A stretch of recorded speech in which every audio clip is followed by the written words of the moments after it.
Assalamualaikum warahmatullahi wabarakatuh. Di sini kelompok 12 ingin mempresentasikan tentang memahami kesetaraan gender dan kekerasan seksual dalam pandangan Islam. Di kelompok 12 ini memiliki 7 anggota. Yang pertama, Amelia Izazakia dengan NIM terakhir 424. Yang kedua, saya, Naura Nancy Adelia dengan NIM akhir 425. Yang ketiga, Nadia Safira Zahrani dengan NIM terakhir 458. Yang keempat, Winda Adinda dengan NIM terakhir 452. Nomor 5, Yovianes Alfi dengan NIM terakhir 437. Nomor 6, Siti Nuraini dengan NIM terakhir 440. Yang terakhir, Muhammad Zulhan dengan NIM terakhir 453.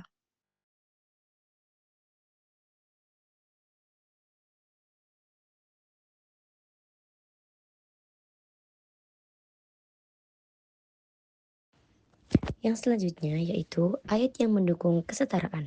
Kita mengambil surat Al-Hujurat ayat 13 yang berbunyi, Ya ayyuhan nasu inna khalaqnakum min dzakarin wa untha wa ja'alnakum syu'uban wa qabaila lita'arafu. Inna akbarakum 'indallahi atqakum. Innallaha 'alimun khabir. Yang artinya, wahai manusia, sesungguhnya kami menciptakan kamu dari laki-laki dan perempuan, dan kami jadikan kamu berbangsa dan bersuku, agar kamu saling mengenal. Sesungguhnya yang paling mulia dari kamu pada Allah adalah kamu yang maha takwa. Lalu, tafsiran dari ayat tersebut. Yang pertama yaitu Allah Subhanahu wa Ta'ala menegaskan bahwa seluruh umat manusia berasal dari nenek moyang yang sama, yaitu ayah Adam dan ibu Hawa. Yang kedua, dalam kehidupan tidak ada perbedaan kasta, semua umat manusia sama dan setara di sisi Allah Subhanahu wa Ta'ala.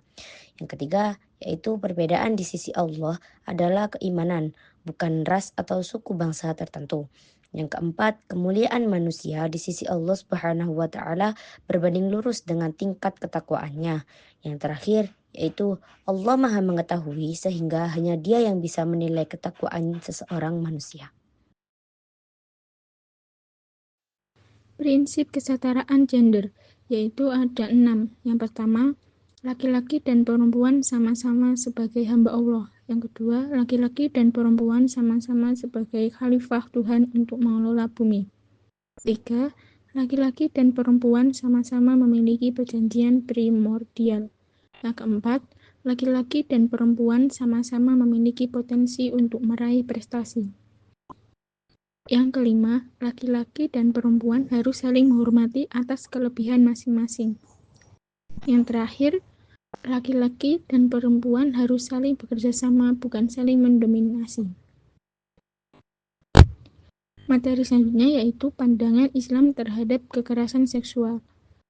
Dalam agama Islam, kekerasan seksual ini sangat tidak terpuji. Kekerasan seksual dipandang sebagai perbuatan yang tercela karena Islam telah mengajarkan kepada seluruh umatnya untuk saling menghormati dan menghargai kepada siapapun tanpa melihat posisi, jabatan, umur, bahkan jenis kelamin dari seseorang tersebut. Maka dari itu, Islam turut menyerukan untuk menghapus kekerasan seksual, mulai dari pelecehan seksual sampai ke eksploitasi seksual.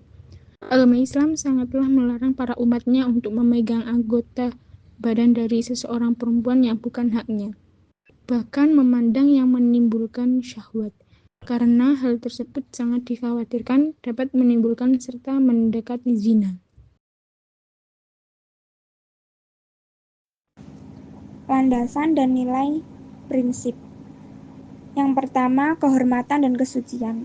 Islam mewajibkan setiap muslim untuk menjaga kehormatan diri dan orang lain.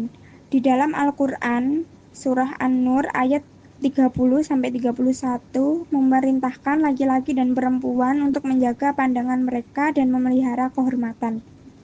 Yang kedua, larangan berbuat zalim.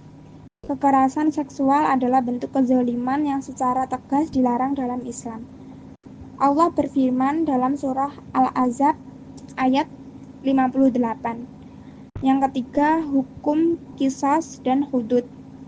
Islam memberlakukan hukuman berat untuk pelaku kekerasan seksual, terutama dalam bentuk pemerkosaan.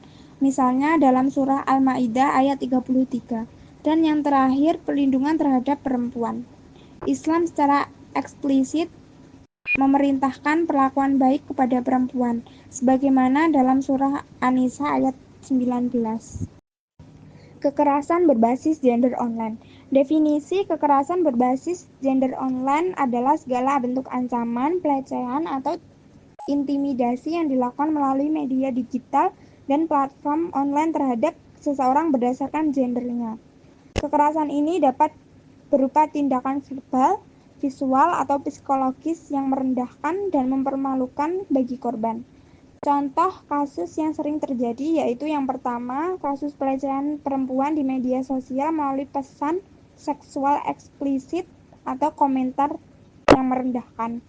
Yang kedua, penyebaran foto atau video pribadi tanpa izin, seringkali bertujuan untuk memeras atau mempermalukan korban. Dan yang terakhir, perundungan berbasis gender di grup media sosial atau aplikasi pesan instan yang menargetkan perempuan karena pandangan stereotip. Oke, selanjutnya adalah kekerasan berbasis gender online. Di sini ada dua, yakni definisi dan contoh kasusnya. Untuk definisinya itu sendiri, yakni pandangan Islam terhadap kekerasan berbasis gender online. Islam sangat tegas dalam melarang segala bentuk kekerasan, termasuk kekerasan berbasis gender online. Karena hal tersebut bertentangan dengan prinsip keadilan dan penghormatan terhadap martabat manusia.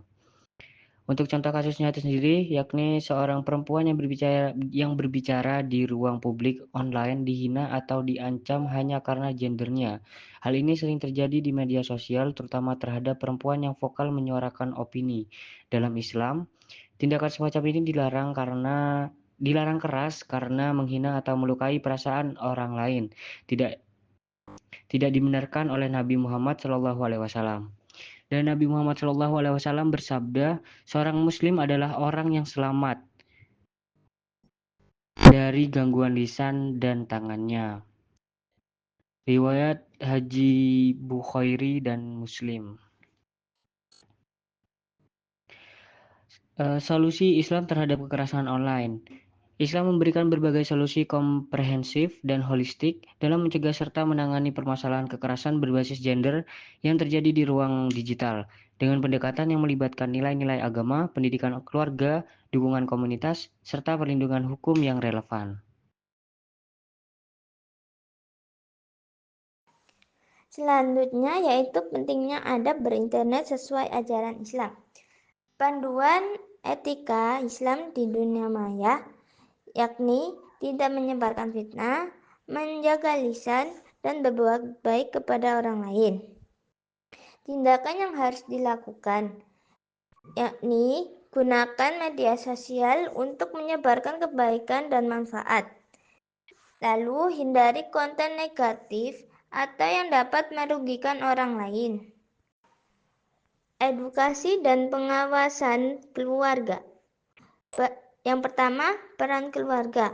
Orang yang harus mendidik anggota keluarga tentang bahaya dunia maya dan pentingnya menjaga adab online. Yang kedua, membangun komunikasi terbuka terkait pengalaman online anak.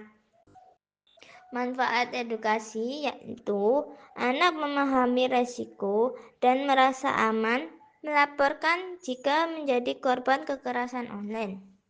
Yang kedua, keluarga menjadi lingkungan yang mendukung dan protektif. Perlindungan hukum dalam syarat Islam dan negara. Yang pertama, dalam Islam, sanksi tegas bagi pelaku kekerasan untuk menjaga kehormatan individu. Yang kedua, dalam hukum positif, yaitu contoh dalam Undang-Undang Nomor 19 Tahun 2016, melindungi korban pelecehan online. Jalur hukum memberikan kepastian bagi korban kekerasan digital. Ketiga, tindakan nyata. Laporkan pelaku kekerasan ke pihak berwenang. dukung korban dengan tidak menyebarkan konten yang merugikan mereka. Peran lembaga dan organisasi Islam. Yang pertama, tugas utama, tingkatkan literasi digital umat melalui pelatihan dan kampanye. Sebarkan nilai-nilai Islam yang menekankan adab dan kesopanan di media sosial. Kedua, dukungan bagi korban. Menyediakan layanan konseling dan pendampingan hukum, advokasi untuk perlindungan hukum dan sosial. Ketiga, kolaborasi dengan pemerintah, ikut menyusun kebijakan yang mendukung keamanan digital.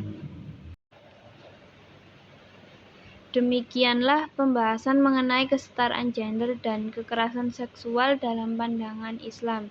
Ajaran Islam menempatkan keadilan, perlindungan, dan penghormatan terhadap martabat manusia sebagai nilai utama. Mari kita wujudkan lingkungan yang lebih adil, aman, dan bermartabat dengan menerapkan nilai-nilai Islam dalam kehidupan sehari-hari. Terima kasih telah menyaksikan, semoga bermanfaat dan sampai jumpa di kesempatan berikutnya. Wassalamualaikum warahmatullahi wabarakatuh.